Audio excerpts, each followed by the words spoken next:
just can't get rid of a bomb.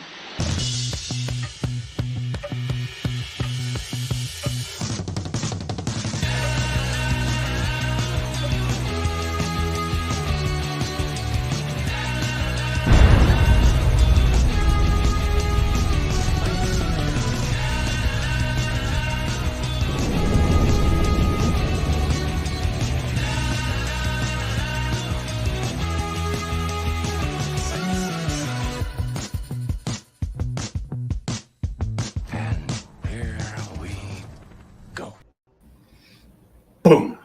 Yep. Here. Okay. I just noticed something on our new show intro. Yep. One of the books you show is like Detective Comics 419, first appearance of Talia. Yep. And I don't know if you know this, but I have like a near mint copy of that book. Like gorgeous copy. I bought it, I don't know how many damn years ago. Hey, Alan, how are you? Oh, sweet. I was fixing to send him the link. All right, cool, man. But I bought it like, I don't know, back when the earth was young and paid like $20 for it. And it's not $20 anymore. Go fuck yourself. Damn it. I had a near mint copy, all pages included. Yes. Of the first appearance of Raish. Oh my God, really? And I didn't have any money because Social Security was refusing to acknowledge that I now lived in the community and I was out of the rehab hospital. So they were only allowing me $15 a month to live on. And food stamps was in the same barrel, and they were only giving me $5 a month to eat on. You can't even get a cheeseburger for $5. Nope. So I didn't realize how much that book was worth, like even like almost 10 years ago. When I sold it to one of the guys from OG, the guy that does all the that did all the like the Valiant podcast. Yeah. You know what I'm talking about? The nice guy. Yeah. I sold it to him for $50. Damn it. Because I only paid $25 for it. Yeah. I go, well, I'm doubling my money. Yeah. Idiot. So I could have used with a couple of starving months. Yeah, because it's worth a hell of a lot more than $50. Yep. So we did read this one. We'll go into it, but I was showing you a while ago while we launched earlier. This is not next week, week after, whatever, but this is another one I want to do. This is. Have you read it? No. This is the first time the Black Widow gets the Black Widow costume, because before this it was the fishnet crap when she was in Daredevil.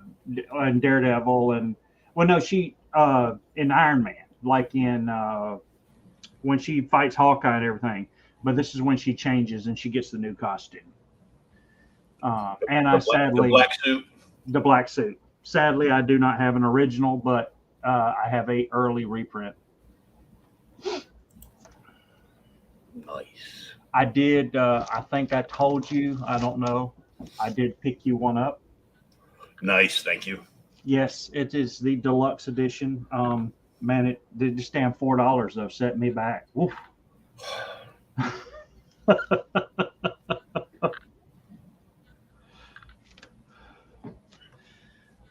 We need to do this one too, because there's a backup story in it.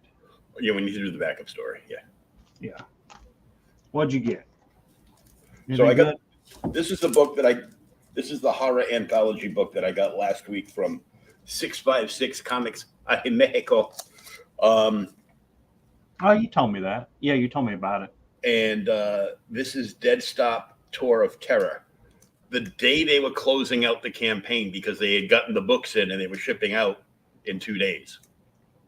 I picked the cover that I wanted, and I got it. It's from a local artist to me.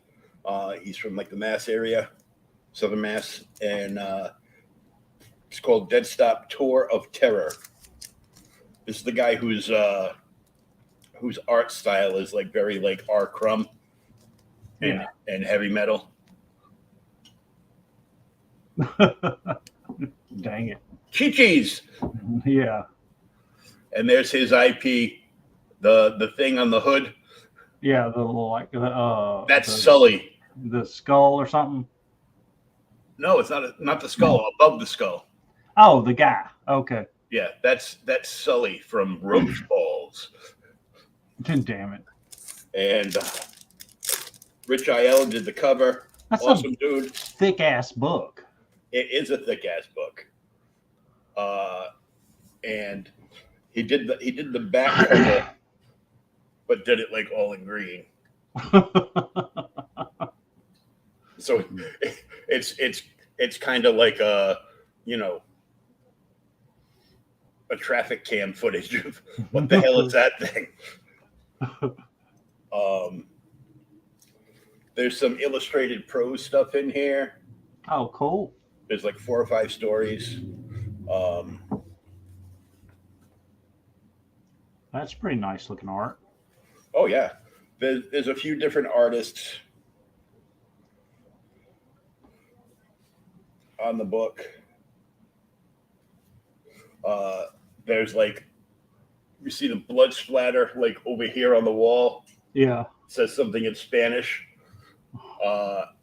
And a friend of mine was actually looking it up. As I said, oh, there's a text block in English. It says, dogs aren't the only things that lick. Oh my God. The first story is just like a quick intro, because Dead Stop is all about basically like a Tijuana bus tour. So it introduces you to the bus driver and stuff. Yeah. And then he introduces you to this creepy guy that owns a restaurant, Burritos Longos, and they're getting famous for feeding the homeless like day-old burritos, right? Okay. So at least they give them something to eat. They do that because they kill the homeless, and that's their secret ingredient in the burritos. The burritos. Oh my God. Soylent Green burritos. They're made of people. I was like, I turned that page and I saw like that huge, like half a page on the right where this guy landed, crashed through this giant walk-in freezer door. Yeah. And there's like just body parts strewn all over the place. Talking about horror anthology. So I'm trying to hunt it down now, but apparently I was going through the pre-orders a little bit earlier today for August, right? And I don't know why the hell they're doing it, but I love their stuff. So Fantagraphics, oh yeah, which is done, all kind. They do the high-end comic stuff, right? They are doing the first issue is coming out. It's in the pre-orders coming up. Atlas Horror. So the horror books that were done by Atlas, which they said they did way more than EC, but the quality wasn't quite the same. But some of, we got Gene Colan in there, our man from last week, Bill Everett's in there. Stan Lee wrote some of the stories. I mean, all of this. But they're trying to do a complete series and collect together all of the Basil Wolverton. How do you say his name? I don't know. Oh God, you're gonna make me look him up now. Super famous artist. I don't know how. Yeah, Wolverton. I went to say Basil, and I'm like, in the back of my head, I'm like, Rathborn? No. Is there like an introduction by Sherlock Holmes? Yeah, Basil Wolverton, born 1909, died 78. American cartoonist illustrator known for his intensely grotesque, bizarre, misshapen people. Was described as producer of preposterous pictures of peculiar people who prowl this perplexing planet. Ugh. But he did a bunch of like really freaky stuff at the same time. Mm-hmm. And it's in there. So it's in the new Fantagraphics if you look. But I think it would be cool. Now, what came first, Atlas or Timely? I think it was Timely, wasn't it? Timely and then Atlas, and then they changed it from Atlas to Marvel. Yeah. How many Marvel comics? How many real Marvel comics, not counting Marvel Comics #1, are 10 cents?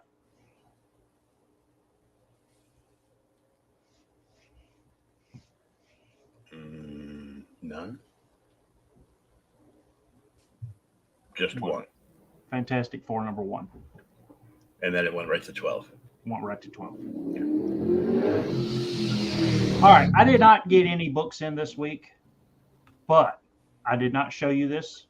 If I get stuff for the podcast to like show off, I don't ever send you pictures of it beforehand because I want to like see the surprise. Exactly. You know, hey, it's like kids on candy stores. Candy? Exactly. Good stuff. But I had a feed, something come up on my feed the other day that was like discount up to 80% off, statues. I'm like, really? Y'all are full of crap. So I went and tried, and sure enough, Iron Studios, you've heard of them, right? Yeah. We were talking about it the other week. Okay. I started following them. They were having an 80% off sale, limited time only. I clicked it. I bought the statue. The next day I went to look at it and show somebody, and it was sold out. And it came in today or yesterday. I've already put him together, and I got another one that's coming. And when it shows, I'll put it up. You ready? Oh, blow up the screen. Yeah. Now tell them how much this retails for, and then how much you paid for it. It was, I think the retail was over 200, and it was like 40. I think $46 plus shipping. Mm-hmm. $46 is what we used to pay for those mini busts, the tiny mini busts. And the thing that's cool is I guess it's polystone, but you can feel the texture on like the pants. You can actually see. Can you see the? Yeah. You could see that he's actually wearing freaking pants. Yeah, pants. You could see the texture in the cloth. Yeah. And then the flag, which is detachable, of course. Blah blah. You can put the flag in here, and it's got little metal. So you can flip the flag however you want. You can pose however you want the wind to be blowing it. Yeah. Yeah. And he just pops in. But it was, like I said, it was like $200 regular, I think it was. And it was 80% off. So I got it for like $46. And I went looking there, and everything that of course, I went looking for Joker stuff. And everything I saw either wasn't available, like they're just tease listing it. Yeah. It wasn't, not in stock or whatever, or it was like already sold out. He's listed as Clark Kent. Let me flip it over. Yeah, Clark Kent. Deluxe Art 110. Yeah, he's wearing his underwear under his slacks, not over them. So the other thing is, I don't have them. I left them in the box, but he come with a pair of glasses. So I guess as you put the glasses on his head, they fit. But I'm like, dude, the glasses are going to fall off and I'll lose them. So I just left them in the box. But I've wanted a nice Superman for a while, and I'm like, damn, that's nice. And for $46, you could either buy that super nice, highly discounted Superman statue, or you could buy like the 12-inch Superman statue from McFarlane Toys, which is nowhere near the same quality. It's a solid hunk of plastic that comes on a stand that you put the stick up his ass or something. The other statue I have pre-ordered, it's one of my favorite super heroines. Huh? Mm-hmm. I already know who that is. You told me already. Did I? Okay. You showed it to me, so. She has not arrived. But yeah, I thought it was like, really? No, this is not going to be. This is too good to be true, and there it was. Yeah, that's just. I looked and I saw and I was like, whoa. I thought they had a Joker that was like $99 that was half off. Not anymore. The latest one that I saw, because now that I follow them, the entire internet knows that I follow them. So now, like every fifth or sixth panel, I'm getting Iron Studio ads on my Facebook feed. Yeah, I mean, I've been following them for a while, and it's just, normally, you got to save up to drop $200 or $300, and like, damn it, a sale. It's the best thing ever. Yeah, they had a Joker one, but it was from like the Joaquin Phoenix Joker movie. Yeah, and it was him basically doing the dance down the stairs, the litter encrusted stairs. It was like a short piece of staircase like this was like the cutaway. What did you think of I think we said it was a Target exclusive, so you weren't going to get it. The new Joker from Dark Knight Returns, or not Dark Knight Returns. Yeah, he comes with the big cash. Yeah, the cash back behind him. I'm like, I almost want to buy it and tag Target in it and take a portable acetylene torch and just melt the whole thing down. Oh my God. Well, I mean, I saw it. It looks pretty nice. Yeah. I mean, those figures all look nice. I mean, what ticked me off was not only do they have that one, but they have a new Batman gold label also from those scumbags. I haven't seen that one. Okay. It's basically, the scene in BVS where Joker had like spray painted the ha-ha-has and everything all over the bat suit. Yeah. It's basically that, but like done like in purple and white and bunch of like funky colors. Okay. And the ha-ha-has and stuff. So it's basically Joker spray painted like a Batman figure. And it looks cool because it's probably like the last step before Batman Who Laughs finally transformed into the bondage guy. The bondage guy. Did you read the or Judge Death, I guess. Yeah, Judge Death. Once you see it, you can't unsee it. Did you read the Three Joker story by Jeff Johns? No, I have not. I have shut up, cat. I have issues 1 and 2, and I have not received the 3 yet. But really, one of the guys that he does like the 2-day post, respond auction things. Yeah. Everything starts at $1. I've got a package.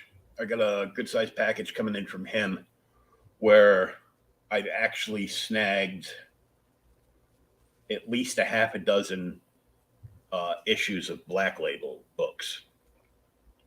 After I stopped doing business with the store because I was like, I was completely out of money. I couldn't afford to buy anything. And the store canceled me. So I was like, okay.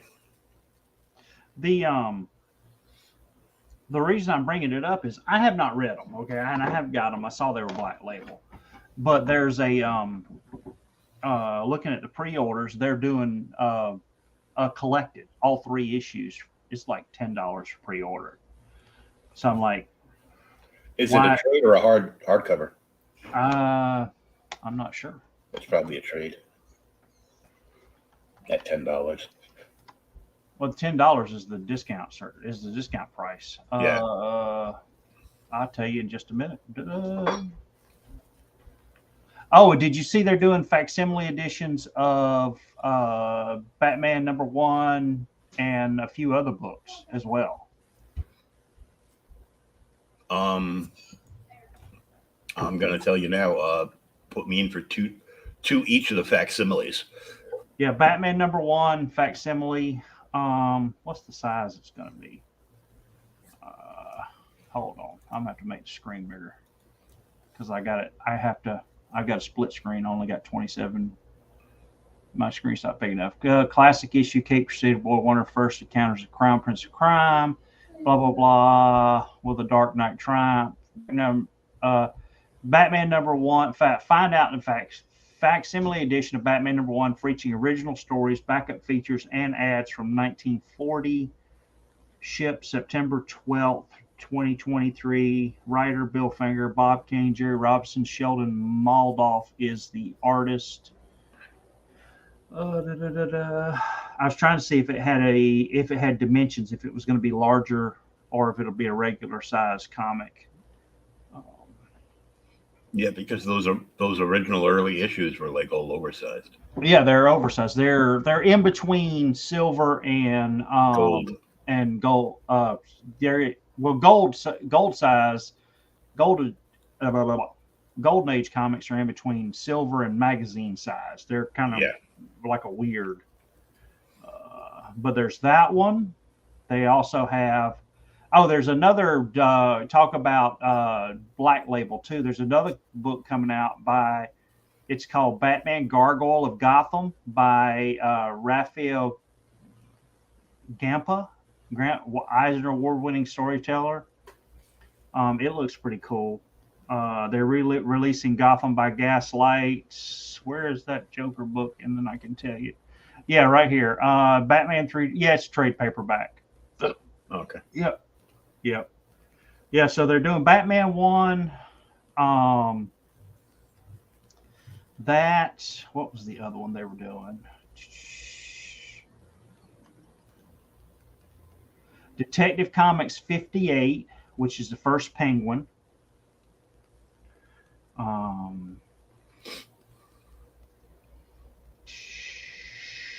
Flash 105, which is first Mirror Master.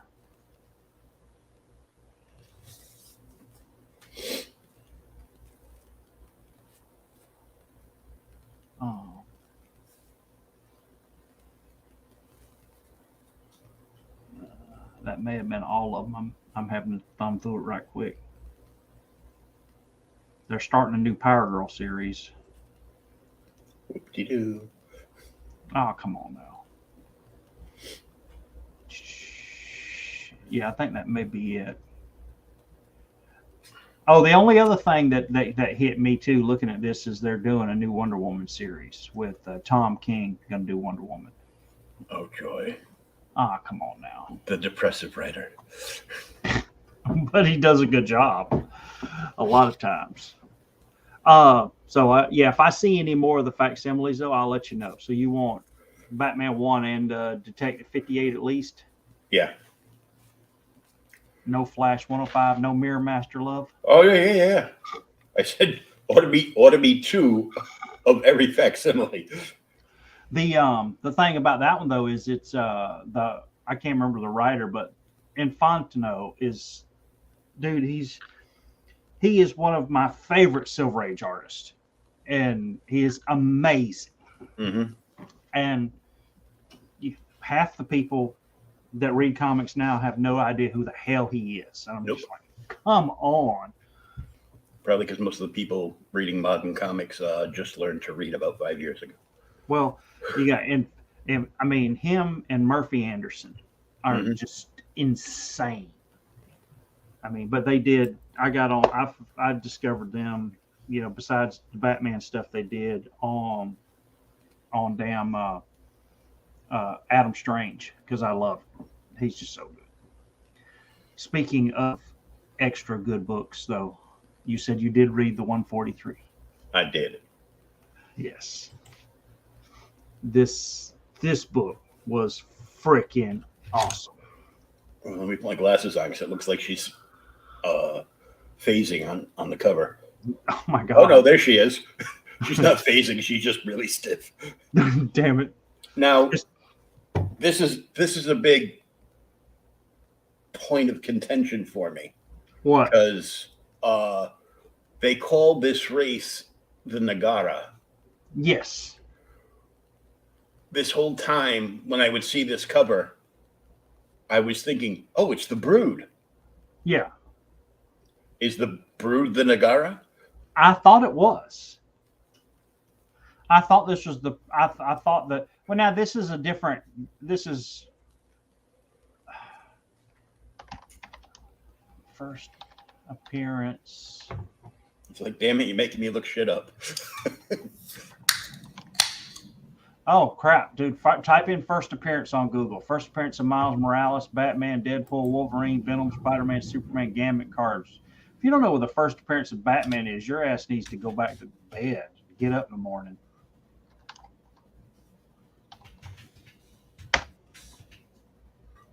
Yes, no, this is not. This is Nagara. So yeah, first appearance of the Brood. Brood are a fictional race of insectoid, parasitic, extraterrestrial beings. First appeared in American comic books. Uncanny X-Men 155. So 12 issues after this one. Okay. Here's something a little different. I typed in first appearance on my top bar and not my other bar. Yeah. Which is actually the DuckDuckGo app on my computer. Okay. And I typed in first appearance, hit click, and it gives me Venom, Wolverine, Deadpool, and then Micronauts. 1979 first series. Damn it. Marvel is releasing a Micronauts facsimile. Number 1. Mm-hmm. I think you've got one, but they're releasing it. Yes, I'll take one of those too. They are Michael also Golden did the art. Huh? Michael Golden did the art for that one. Yeah. I didn't know that. They are also releasing a Micronauts and ROM omnibus this year. Yes, I saw those. When you go back and you look to see because they DCBS does Dynamite too, right? Yes. Look under Dynamite for Fire and Ice. Okay. Because I think the first issue of Fire and Ice comes out this month, and they're doing like multiple issues, so they're not rushing the story in like one 48-page book. It's going through like a few issues.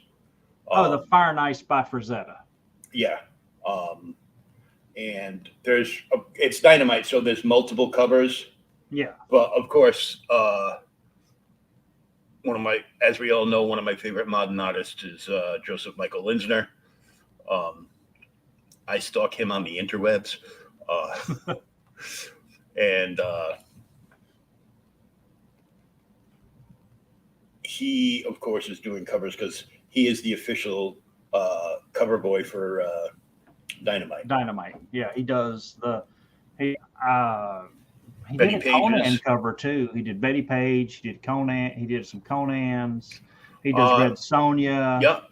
Early on, and when Dark Horse first got the Conan license, when they started up all those gorgeous arcs in the beginning, they all had top notch, mainstream and indie guys doing like all the interiors and everything, and for in either one or two arcs early on, JML did like the whole book.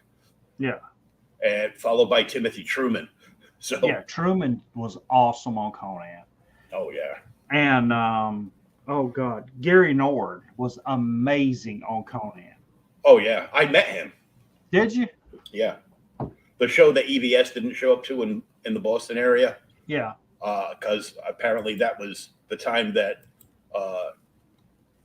he told DC what to go do with their mamas. Yeah. And left. Good Lord, is that car like next to the house? or like right on a main side street. So Yeah. So that fixes something. I thought this was first appearance of Brood myself, but no. Apparently, it is not. It is another demon. it is. It is a predecessor to the Brood. Yes. Since the first appearance of the Brood was just like a half a year later. So yeah. And this is, of course, Merry Christmas X-Men 143, Marvel Comics 1980, with possibly one of the best creative teams of all time on it. I mean, Claremont, Byrne, and Austin. It is amazing. Yep. Yeah. Guess what? Austin inks are legendary. Yes, he's insane. There are a few anchors to me that stand out as like just Austin, Sanat, oh Jesus, Jansen is good. Yes, Jansen is amazing. He did so much stuff.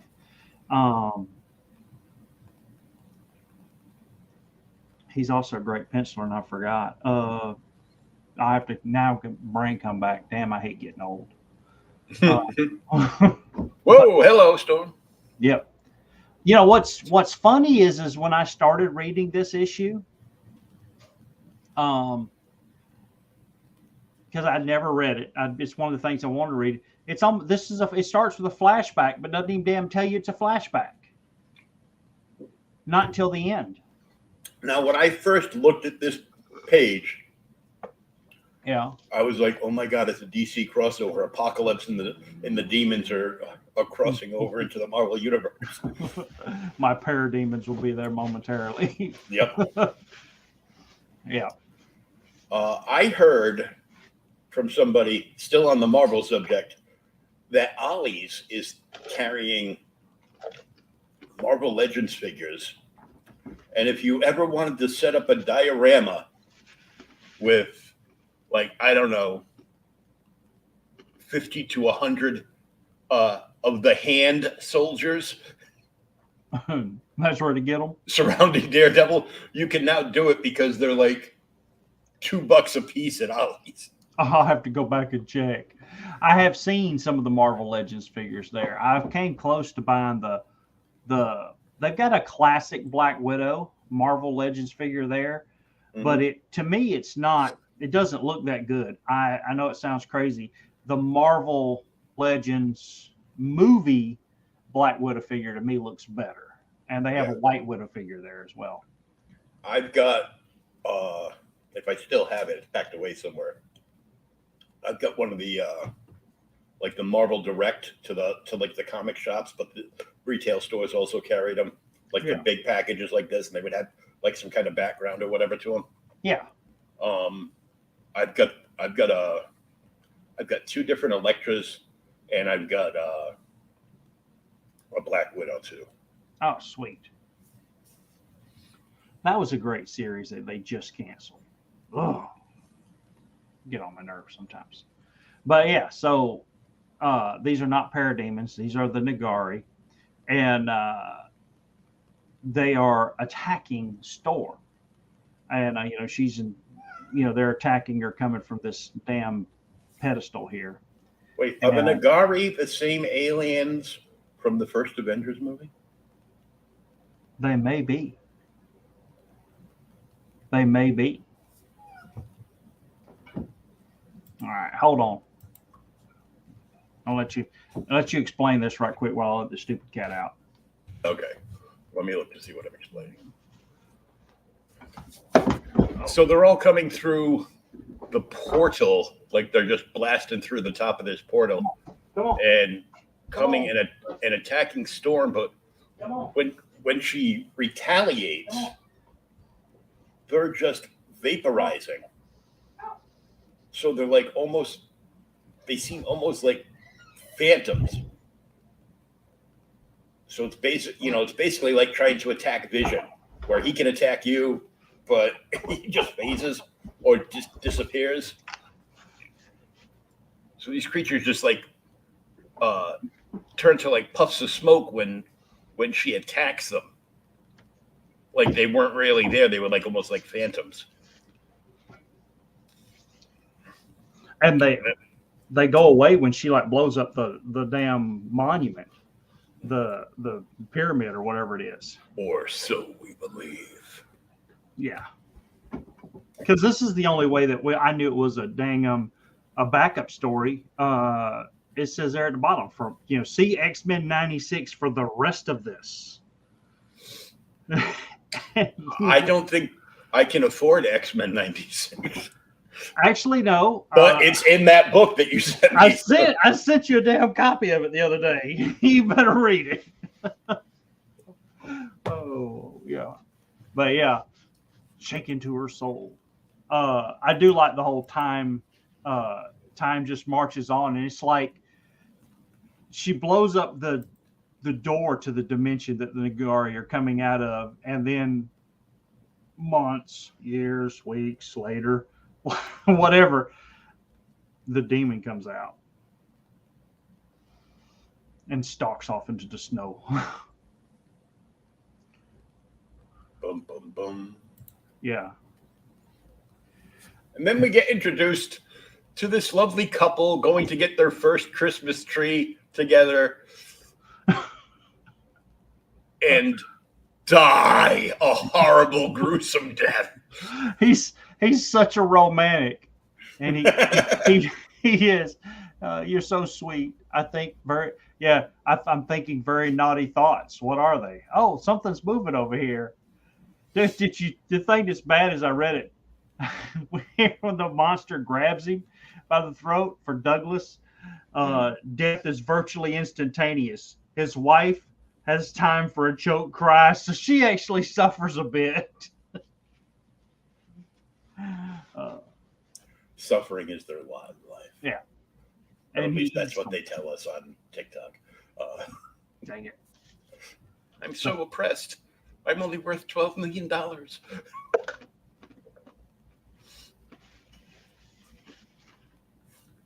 The art is so good in this. And the cover page, I have seen this freaking cover splash so many times. Yeah. Demon. And of course, I'm happy because even if it's not for long, Angel appears in the X-Men book in the red and white suit. Yeah, the classic suit. Yeah, I personally prefer the blue and white suit, but When was it blue and white now? Hold on. Later on, I think. Was it? Okay. I think did he have blue and white during like the end run on Defenders? I don't remember. I'd have to go back and look. I'd have to pull the issues out and look at them again. Yeah. But so yeah, here's our cover flash demon. There's our full cadre of people here. Claremont and Byrne are writer, co-plotters, and penciler. Austin's the inker. Tom, whatever his name, is the letterer. Glenn Wynn is the colorist. Oh, Tom Vanderhoot. Yeah. Louise Jones is our editor, and Jim Shooter is the editor-in-chief. Woohoo! Yeah, I do love that. We didn't know how good we had it with Jim Shooter. No. Until we got Tom DeFalco. Until we got Tom DeFalco. Thor went downhill around that time. Yeah, I have to go back and look. But yeah, a lot of stuff, dude, happened. Late 80s. Oh, my God. We started losing it. But yeah, 'twas the night before Christmas, and all through the house, all the X-Men are stirring. Damn it. I love how, even though Kitty has just joined the X-Men, Xavier is just damn hammering her ass and make sure you learn all this. Once more. Complete that didn't ignition. Sound good. Yeah. Oh my God. No. Get your mind. Not like that. She could phase. Stop thinking about that. Get your mind. But yeah, making sure she knows everything. And then he even goes on. Yeah, there's a professor. The car is ready. It's getting late. Hi, Angel. Your interruptions are here. Yeah, Kitty, I can't be satisfied until you can build the damn Blackbird from spare parts. Mm-hmm. Can we speak a minute about Wolverine being an asshole? I mean, this little section here kind of got to me. I mean, so here's Mirako shows up, and he's with her, and I guess they may be fixing to get married. They do get married in 172. Yeah, so it's getting close. Yeah, it's getting close. Because he's even good. I like to introduce my lady, so he introduces her, right, and damn Nightcrawler's being a kidder there, puts the mistletoe over and gives her a kiss, and on the cheek, and Wolverine just nuts up and pops the clothes and tries to kill him. Yes, and Peter's gonna grab him, and Professor X has to mentally blast him. Wolverine. Yeah, exactly. It's not some enemy's attack. He blasts him and calms him down. He's like, "Oh, it's the berserker rage again," blah blah. No, dude, you're just being an asshole. I'm sure they make medicine for this. Turns out there was no such thing as berserker rage. All along, Logan was bipolar. Something, yeah. Hey, yeah. As abruptly as his Wolverine's sudden berserker rage, it ends. I'm obliged, Charlie. Your telepathic mind touch did the trick. I'm calm now. Everything's cool. Misfit, Kurt. I'm sorry. I lost my head. I guess the old ways and old habits die a lot harder than I figured. Now I'm going to put my cowboy hat on and leave with my Japanese girlfriend, fiance.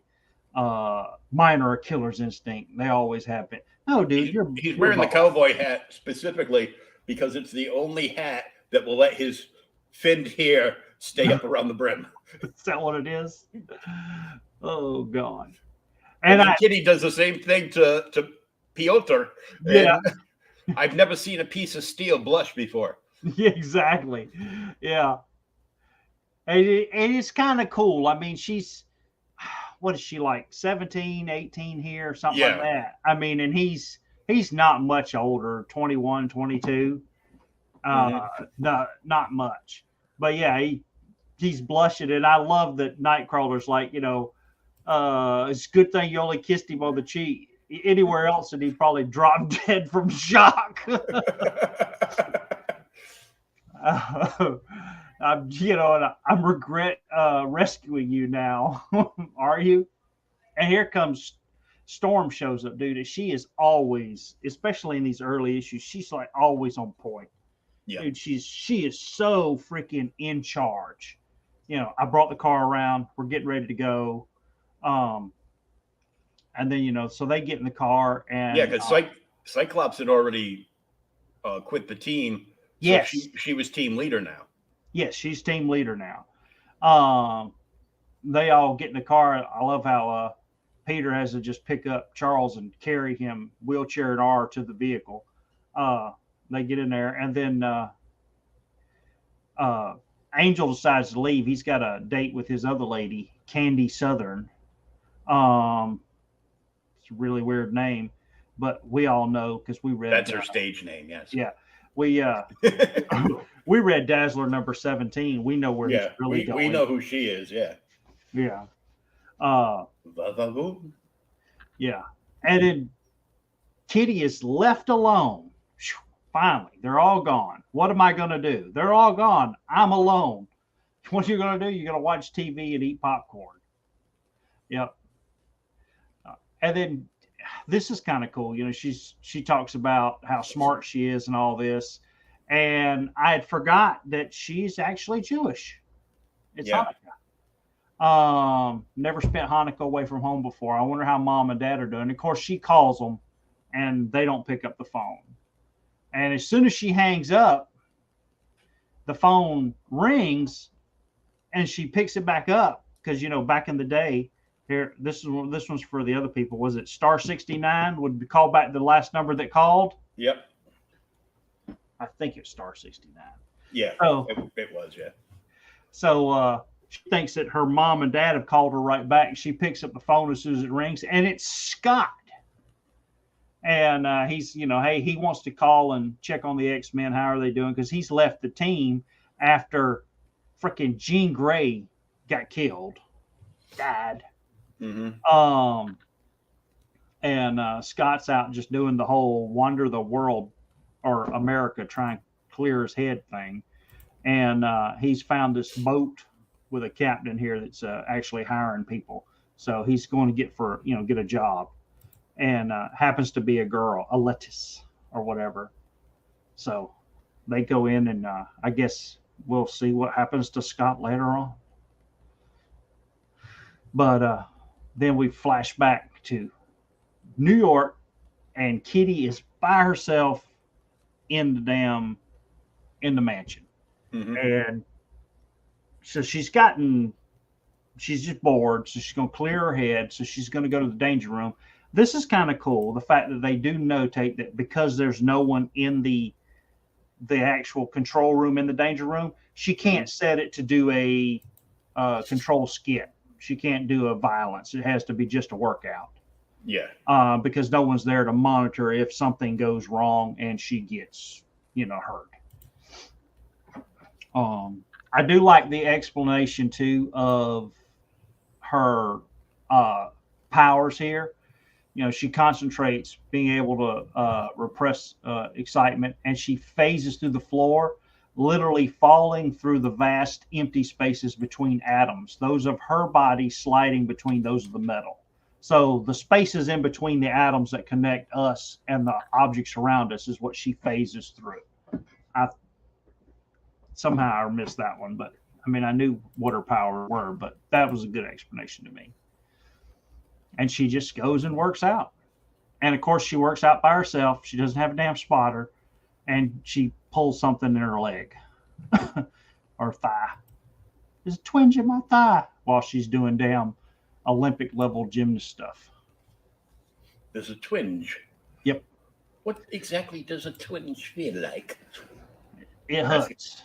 Oh, okay. Yeah, I got lots of those, but yeah. I've never called them a twinge. And she's actually thinking about all the time. She's talking about everybody else, where everybody else is at, and poor Scott. He feels, he sounds so sad because she's actually thinking about Jean Grey when the computer goes off and there's a possible intruder in Zone 4. So Zone 4 happens to be Oreo's attic. So that's where Aurora's, whatever. Oreo. I mean, I'd eat her like an Oreo, but oh my God. Aurora's attic. So they go up. She's going to find out what's going on. I do like this. Like I said, this is just cool how she's walking on the air molecules as she walks through the damn floors. Yeah. And why take the long way around? Exactly. Yeah. And she gets up toward the attic, and it's like all of a sudden it's cold. No wonder. My costume's installation is she still feel the icicle because the damn skylight has been broken, and all of the plants and everything in Storm's room are dead. And then we're supposed to water those and keep them alive. I don't think water would have helped in the freezing cold here. Yeah, no, it wouldn't have. They just got all brittle and died. When she steps on something on some the floor, schmutz. Yeah, yuck! What is this? The floor's covered with goo, and that sound. Someone's in here, but who? And then not who, but what? Dude, she's freaking terrified. Wouldn't you be? Oh, yeah. Yeah. The demon lunges easier at her. This is one giant chase scene from this point on. Yeah. And she is trying to get away from it. And the thing is incredibly strong because you talk about the walls they're reinforced because it's a superhero base. Mm-hmm. And it's still going through the walls. Yeah, it's just shredding them like, wet tissue paper. Yes. And she just, this is the first part. She phases through the wall and she's like, okay, cool, I'm on the other side. And it comes right through the damn wall at her. And I mean, dude, that's just such an awesome scene. It's tearing right through the walls as it chases her. And she does. She's like, I've got a brain, I can outsmart it. So she disappears. Dude, Hey, Shadowhawk. Hail. One of my favorite X-Men comics of all time. Yep. I had never read it. It's one of my on my to buy to read list. And I finally got it, and it's amazing. But there is one thing I would do just for shits and giggles with this book. What? As soon as she starts getting chased, crop photo every single panel till the end. We know what the end is because we just read it. And overlay it with the chase music from the Benny Hill Show. Oh my God.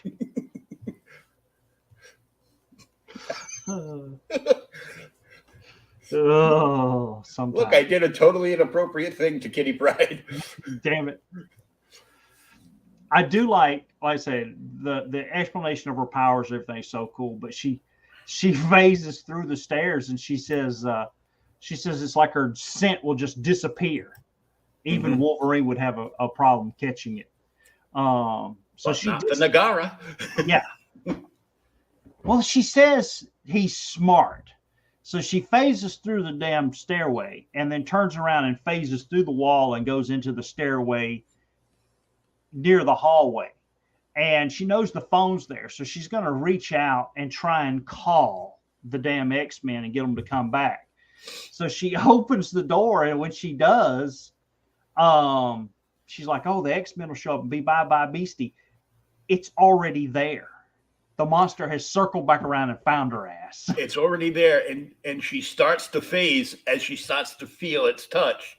Yes. And even in her phase form, it hurts like hell when his hand goes through her. So now she's got a jacked up freaking twinge in her leg, and her arm is like almost paralyzed. That whole left shoulder, Yeah. I managed to phase before, but it still hurt. Like it hurt. Oh, I've never felt such. She just like, my right arm is numb. It's frozen, and she heads off. And she just keeps like phasing through everything, dude. She finally gets to the danger room, and she's setting up a damn trap for the monster. And she's like, cool. So she set it up for the easy way for him to come. And she's like, okay, I'm sure this trap will get here. When he shows up, crash. she's gonna set the damn room off for it to kill him.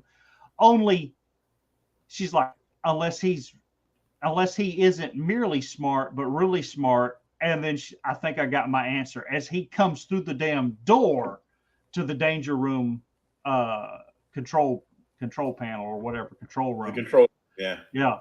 She phases through the glass. He crashes through the glass. Yeah. This harkened me back to, now granted, this is way older than Star Trek: The Next Generation, but this is like during one of the Picard movies where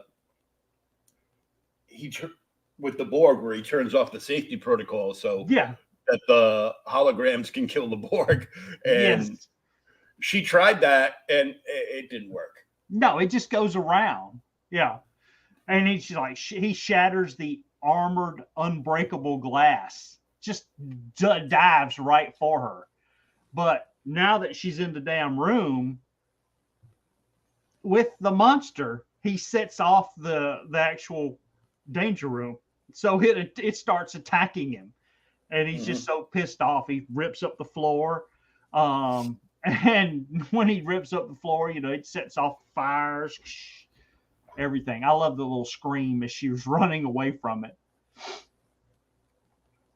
But dude, she looks, I mean, this shows how good Byrne is. She looks terrified. And not just that, there's certain panels like the page before where it's her and the monster, but shadowed with like the bright pink background. Yes. That comes out the eyes. There's panels like that throughout this issue that doesn't have a background, which, is very snowbird, shall I say. Yeah. And those pop and drag you further into the other panels that, are backgrounded, because you're like, whoa, what's that? And it just like centers your vision and brings you further immersed into the story.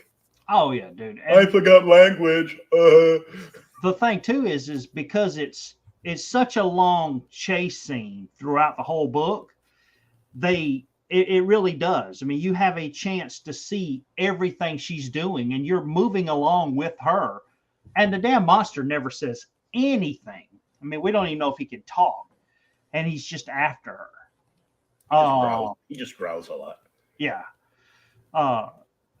And she's like, yeah, phasing ability to protect me from the mechanical threats, but she can't handle gas or sonic or the hallucinogenic light shows. But I've got to get away from the creature with the room or a force field wall. Yeah, or a force field wall. Yeah, with the room. Damn it! I'd be in the booth. And the damn room is throwing everything at him because she's, it's like the damn Powerpuff Girls cartoon where she cranks it to 13 or 11, whatever it is. Yeah, she bounces off the force field wall, and the monster just keeps coming. And she's getting tired. She actually understands why Xavier wants her to exercise so much, because he's wanting to build up her physical endurance, because the monster is literally tiring her out. And if she slows down, she's dead. Yeah. Yeah. That's how this works. Yep. So, yeah, I only need a couple of minutes to get, a second win, but I don't think I'm going to get it. The Nagara in that top panel looks like one? a cross between Aliens and Terminator. A little bit, yeah. With the thin arms. Yep. Yeah, the exoskeleton look to it, and that's the thing too. Reading this issue and knowing when it was made and what came out at the same time, kind of here at the end, because the Nagara looks a lot like the alien monster from the Alien movie, the Xenomorph. And that the writers and the artists have seen the movie because they kind of talk about it here. As she says she's going to head off. You can't slacken my pace. I can't afford another one. She drops through the thing. Well, no, she says 13 here. Yeah, you're not starting to think your typical healthy 13-year-old is supposed to think about. So, well, she's a lot younger than we thought. So maybe. Yeah. No wonder why Peter was blushing. Yeah, maybe he's like 18 then. Yeah, she says was that scary, but what's more scary is the thought of that thing that kills me. There'll be no one left to warn the X-Men of the monster's existence, and he'll catch them off guard. They'll be slaughtered. But she continues heading down, and she's going toward the Blackbird. And she finishes the journey. Where's it at? She says, yeah, if the monster wants me, it'll have to come down the transit tunnel. There's no other entrance to the hangar complex. The hangar is constructed of steel and concrete. I'm counting on it being too angry to try and go around, or wanting me so badly it'll follow. Yeah, so she says, this is where she says she's going to do what they did in that movie to the monster. I don't see it yet on the tail camera. Now I have to run through the ignition check. Don't let me forget anything. And this is what she was doing at the beginning of this issue. She was going through all of this, master switch on, and she is literally, because she's being chased and she's panicking, she's forgetting what the hell to do. And then she has to finally stop herself. Dude, she's crying. She's freaking out so bad. Take your time. And then finally she waits for it. And she hits it. And then it does. That's almost a scene from the Alien movie right there, that last panel. Yeah. As it just, the Blackbird comes on. But she leaves the engine on so long, and she goes to full thrust, it actually jumps off of the landing gear and crashes into the wall. And then there's your Terminator scene as she walks over the fire toward to where the body would be, and she only has time to scream. And that's where the arm in the ship in the Terminator movie come from. Damn it. And then right after this, now we're back at the mansion. Here comes everybody. There are no lights on. This just in the nick of time. Yeah. This is significantly colder inside the house than outside. And Xavier's like, I've sensed this evil before, but I can't remember where it is. It was like 46 issues ago. It was 5 years ago. You done forgot this evil? Wait, I hear the television. Someone must be on in the living room. And, Kitty actually wakes up when she comes in, grabs him with their pink fuzzy slippers. Mm-hmm. Why do I tell you what happened? You have no idea how happy I am to see you. He's embarrassed. And they have her mom and dad. That's why they didn't answer the phone. They were actually going to the airport to pick them up. And they all have a Hanukkah party there now. And Ororo, been up to my attic. What precisely happened while we were gone? I was attacked by a big ugly monster. And she's like, I believe you, and I feel like I should be very proud of you. And then they do show the little lass Lynn. Been the closest of closest calls. She was too tired, too scared to phase when the demon reached for her. It could have killed her had it got its hands on her, but it was dying on its feet. Its unearthly form crumbling to dust with every step. It tried, it made a supreme effort, and it failed. Alone on Christmas Eve, Kitty underwent a rite of passage, a supreme test of her abilities, her intellect and courage, and she passed. And you can just see the ash as it died. Such a good issue. Dude, it's freaking amazing. I could have read it a long time ago, but I some books I'm a little weird about. It's like I want to read them, but until I get my hands on a copy, I'm not going to read it. And I finally got a chance to get a copy I could afford that was in nice enough shape, and that's the one I read. I did not read the digital version I found online as well. I actually read my paper copy, but yes. What's bad is between this book and last week's books, we've done 2 burn books back to back. So you got to have something that's not burned next week. Something that's not burned next week. Okay. We can't show the man too much love. This is all stuff. Holy crap, dude! You've got like a whole stack of books. There's a stack like this high, and it's all Star Wars Dark Horse stuff. Oh my god! Because I was in the midst of logging them all into CLZ. Yeah. And then I'm eventually gonna CLZ like paired up with another app. So if you pay them, you can bridge both apps. So it'll give you that app's price guide laid over like your whole collection. Huh. For like an extra $2 a month or something. So let's see. I have got to do something like that. I still catalog most of my stuff on paper. I'm definitely old school that way. But yeah, dude, it's some of the early X-Men stuff, especially that burn run, is amazing. I did go through that while you're looking. I did go through that trade that we got, the big X-Men 94 or whatever it was. And I remember, God, you remember I'll say we were little, but we were little. And they did the pocket paperback books that were black and white. They had the X-Men, they had Flash, they had a bunch of different stories in them. And I always loved Thunderbird, and he's in those early issues. Oh yeah. And I forgot how cool, because he dies he's only in 3 issues and he dies. Yep. And I don't think they've ever brought him back. And that, no, they didn't. No. And that like really sucked. Like majorly sucked. Dude, Shadowhawk says he hasn't read this issue in probably 20 years.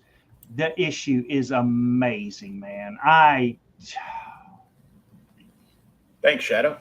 Yeah, thanks, man. I think I did not start reading X-Men until right before 200, maybe. Mm-hmm. When I was a little younger. I was already reading Batman, Superman, and Hulk, and Spider-Man. Spider-Man was damn my favorite comic at the time, but me and 57 other thousand people. But X-Men was just awesome back in the day. But I did not read the Byrne stuff and the early Claremont stuff until much later.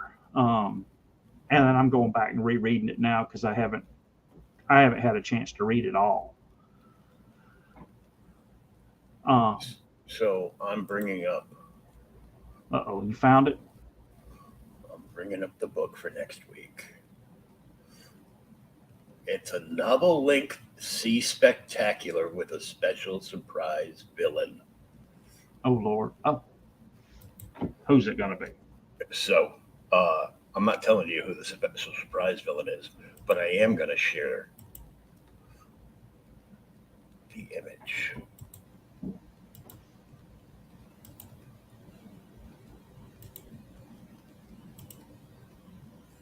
Here's one to hit you in the feels.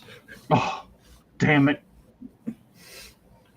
Arthur Curry Jr. Here lies Arthur Curry Jr. Our son is dead. And it's all your fault, Aquaman. Yep. Oh. Was it? It's Orm that kills his kid, right? Or is it Black Manta? It's Orm. I know there's one issue, not this one, but there's one that both Orm and Black Manta team up on. Yeah, it's in that's an earlier issue because their first appearance is damn near in the same book. Yeah, it is in the same book, I think. I can't remember what number. It's like 30 something, I believe. Yeah, but that's a hard book to get. Really hard book to get. I ended up getting sick before I could order it, but back when MattyCollector.com still had DC licenses, yeah, they had made figures, and I think they put it out with like a reprint of the issue. I think it's like number 11 or something, where they're both in the same book. Yeah. So it's like Aquaman figure, Black Manta figure, Orm figure, Mira figure. Oh, sweet. It was like $80, and that was like 20 years ago now. So, but it was like I was really close to getting that. Yeah. The early Aquaman stuff is so good. Yeah, I think the earliest one I've got is like issue 15. You may have me beat. I think I've got 16. My friend that owns my former LCS, he had a number 1. It wasn't complete, but it was still worth a pretty big chunk. And I go, "Oh, you still got it? You want to sell it?" He's like, "Oh, I sold that years ago." Damn it. That's how you can tell when a former fan is sick of the business. If they get anything like related to their business or that can be related to their business as like a gift, they sell it. Dang it. That's when I quit giving them stuff. I would just give them a $20 gift card for Dunkin' Donuts. Is this a 2-part or is it a 1-part? 62? Oh, you got me. It's knowing me. It's probably a two-parter. Um, so this is 62. Aquaman deals with the tragedy and aftermath. So this isn't Arthur Jr. getting killed. This is the aftermath. Don Newton handles the scenes with less nuance than I'd prefer. This is the guy who wrote up the piece on it. Yeah. But the plot moves along with more familiar territory. His artwork meets expectations. His layouts are more varied than usual, experimenting with both pacing and sequencing. Aqualad also makes an appearance in this issue. Other artists in this Bronze Age include the cover artist, my favorite Batman guy, Jim Aparo. Yes. This is 3 of 4 Aquaman issues done by Don Newton. Really? He only did 4 issues? He only did 4 complete issues of Aquaman.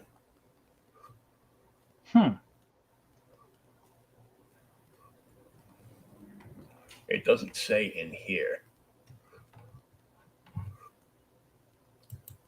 I'm looking now, yeah. The way I pick issues to read is like, you do know this is like in the middle of like a year-long story arc, right? He did 60, 61, 62, and 63. There you go. And he did, I guess it's a trade. It must be the whole thing. Aquaman, Death of a Prince. It's just collected. Mm-hmm. Holy Jesus. No, dude. Death of a Prince is a deluxe hardcover collecting the storyline of the same name. Dethroned by his own people, Aquaman discovers a conspiracy. Rather than reclaim his birthright, it becomes a hero. But Aquaman cannot escape the tragedy as Black Manta kidnaps and kills his infant son. It starts in issue Adventure Comics 435. So it goes Adventure Comics 435, 36, 37. Then it skips to 41, 42, 43, 44, 45, 46, 47, 48, 49, 50, 51, 52. Aquaman 57. Then back to Adventure Comics 453. Aquaman 58. Adventure 454. Aquaman 59, 455, then Aquaman 60, 61, 62, and 63. Man, the title for Aquaman 63 is My Brother's Keeper. Okay, so we should probably do 62 and 63. Because it's the wrap-up of that whole arc. Okay. Because we're not reading all them damn books. No, I didn't realize it was that many. Yeah. That would be okay, I'm going to order us these 2 trades. I'll send you yours. And then next year, for Christmas, we'll have to read this trade throughout the year. And the Christmas show will be this. 1, 2, 3, 4, 5. Let me see how many issues it is. 1, 2, 3, 4, 5, 6, 7, 9, 10, 11, 12, 13, 14, 15, 16, 17, 18, 19, 20, 21, 22, 23, 24, 25. So 25 issues. Now, some of that, especially the ones in Adventure Comics, weren't probably complete. No, complete stories or half stories. Yeah, because it was like there would be like 2 or 3 stories, at least 2 stories in Adventure Comics. So and probably like the first half of the book, because once Legion moved past being an adventure, that they didn't have much else left. They're like, well, we canceled Aquaman, but we don't want to lay around and do nothing. So they put him in adventure. Damn. Oh my gosh. So Adventure Comics 435, the number didn't really strike me there, but you go back to it, it is one of my favorite Adventure Comics runs ever. It is. So the story is Adventure Comics 435 is got 2 stories in it. Aquaman is one, is as the undersea city sleeps, and the first story in it is by Michael Fleischer and Russell Curley with Jim Aparo, Prince penciling, and it is the Spectre run on Adventure Comics. Oh, like the ones that I just got in like a month ago? Yeah, the ones where the freaking Spectre is like turning people into damn cheese and letting rats eat them, and there's one issue in there too where this dude he does something crazy, and the Spectre makes his car come alive, and the car chases his ass down and kills him like Carrie stuff. Yeah, this cover is there's a woman in the background kidnapped and tied up to a chair. Yeah. And a gag in her mouth, which is why there's no word bubbles on this cover. And he's just coming out of like a hurricane candle flame. Yeah. Grabs the guy's gun arm and his throat. I think my favorite cover out of this run is him coming out of the crystal ball at the table. Yeah, I can't remember which number that one is. Yeah. But I mean, some of them are, dude, this run is so freaking good. Oh yeah. Go to Adventure Comics 438. Look at that. That's the one where the guy. I want to throw this up quick because while I was looking at the image of that cover,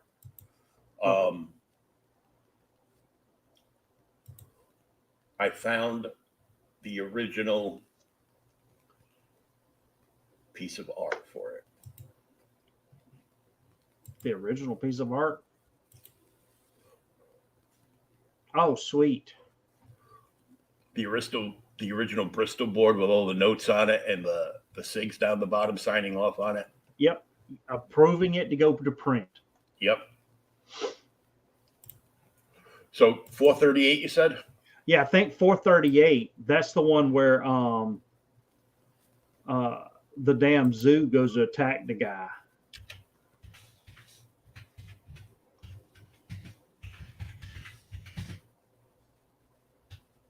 .440 is the car issue where the car kills all the people.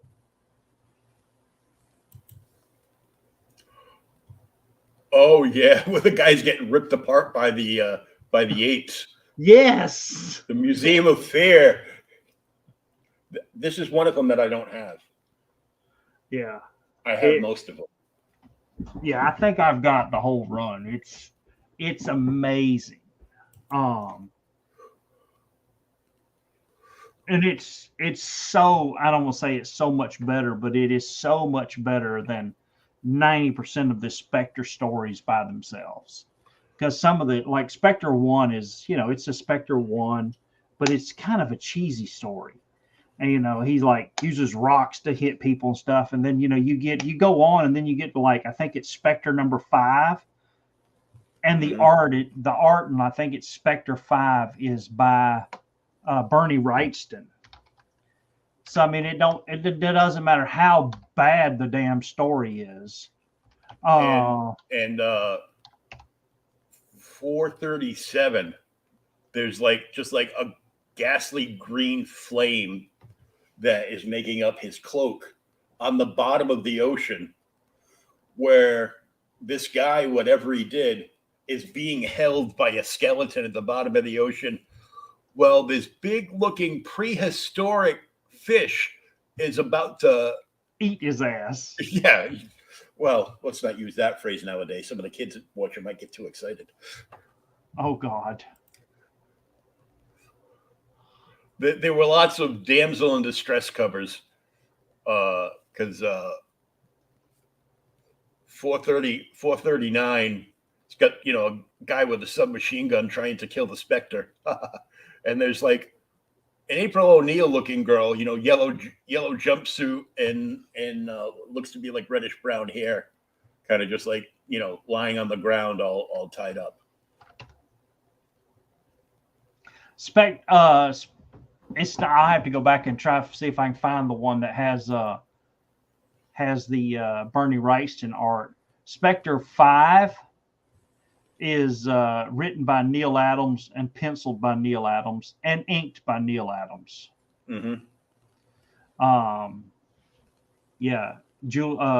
Executive editor Julie Schwartz. Cover artist was Neil Adams. Death of the Spectre. But yeah, it's the freaking Adventure Comics run is so good. Yeah, even like in the 460s, they brought in like a new version of Starman. It Yeah. was just like a generic Starman, but the backup stories were all Plastic Man, Yes. and I'm like, those are like 50-cent books at best, At best. at best, and it's like you will get some of the best Plastic Man stories in there. In there. Yes. And people just don't understand it. I'm gonna Nope. tell you one of my favorite ones. I've been thinking about doing it on the show. We can do it later. All right, go to Adventure Comics 425, and then you can just show everybody the cover because you're controlling it. Okay. And then just understand how good the freaking write up, the team on the stand book is. I've got 2 copies. Now, as I'm scrolling around through these, I see a 9.2 CGC Universal Adventure Comics 303, Yeah. which I had as a kid from like a yard. I bought it from a yard sale, and I had no idea what it was. I just thought it was a cool Superboy book. 303, and I've got another copy now. It's beat up, but I have it. It's the origin and first appearance of Matter Eater Lad from the Legion of Superheroes. Yep. And the cover is insane. There's like some crazy guy with a megaphone. I win our duel, Superboy. Now you would do as I command or die. As this guy has chunks of kryptonite rocks strapped to both talons of 4 different, like either eagles or owls. They could be either the way that the artist drew them. Yeah. Okay, so I'm going to bring up that book, which was 425.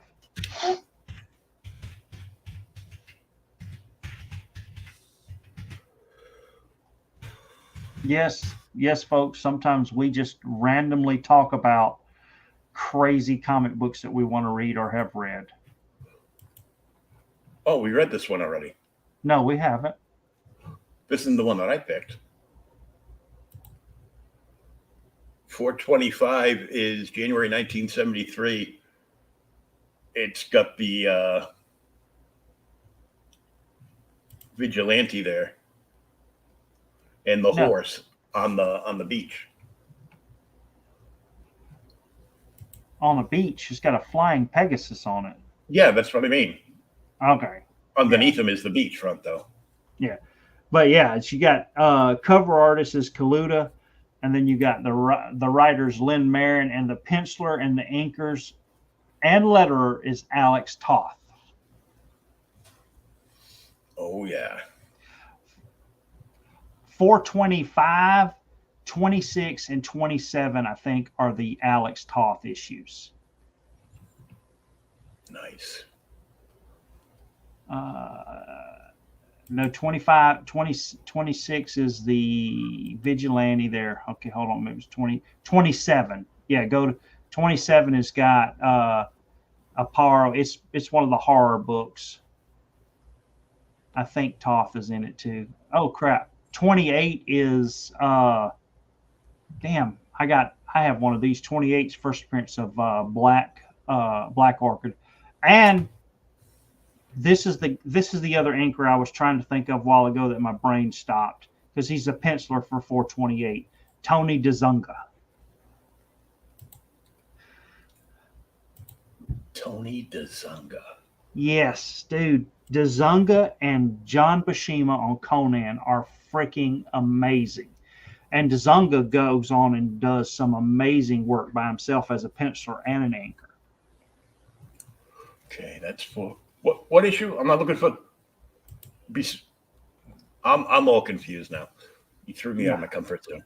I threw you out of your comfort zone. I said Adventure Comics 428. That was the first appearance of Black Orchid. But yeah, there's like 3 horror issues in there.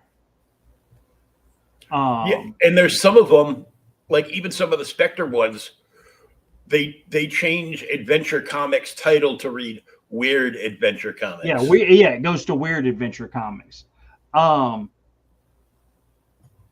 There is, oh God, I saw a video on it. Somebody was talking about it. There's a Black Canary story by Toph as well. Oh, wow. But yeah. Anyway, so we have completely went off the deep end for 26 minutes. We've probably lost everybody now. Nope. There's people still here. Alan's still here. Alan's still here. He's still got it on, but he could just be like laying there snoring by now. Laying there snoring. All right. So Aquaman 62 and 63 for next week. Aquaman 62 and 63 for next week. All right. Let's.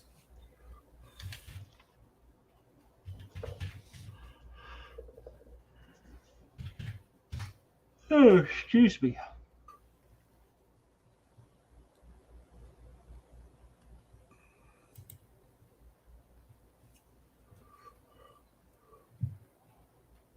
And there's actually a copy of this issue up on eBay right now, marked down to $22.46. Buy it now.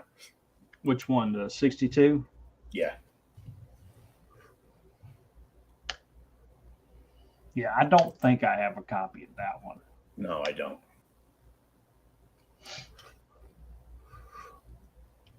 But no wonder why it went and screwed me up, because it went to Bing for some reason. Oh, excuse me.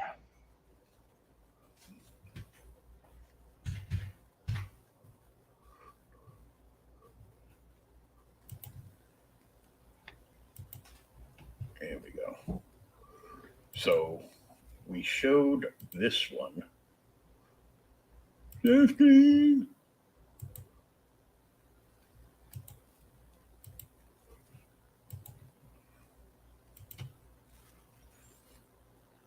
Yeah, 62. So we're going to start there. And then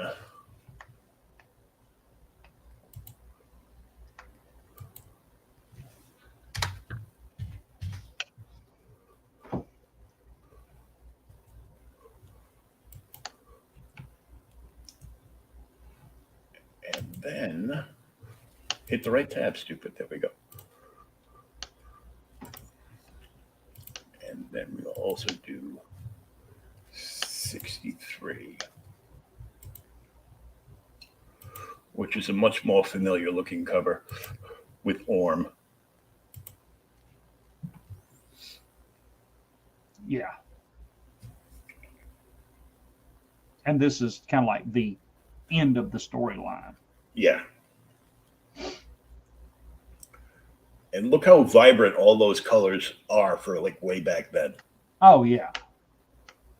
Yeah, the covers were a heavier stock paper, so they could take it. The interiors is where it really started. The covers would bleed and everything. And that's where you have to look at. One day we'll have to do them.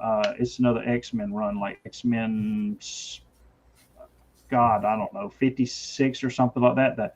The Neil Adams run on X-Men, because he was using so many different color gradations, the paper couldn't take it and it bled through. Yeah. So the reprints are actually better because you can see the true art he wanted to put in. Yeah. But cool. All right, I will get them over to you, and then we'll get back. Either I have to check my schedule, either next Thursday or Friday. Sounds good. So until we meet again, peace, love, and read some comic books. Damn it. Yeah, read something you like.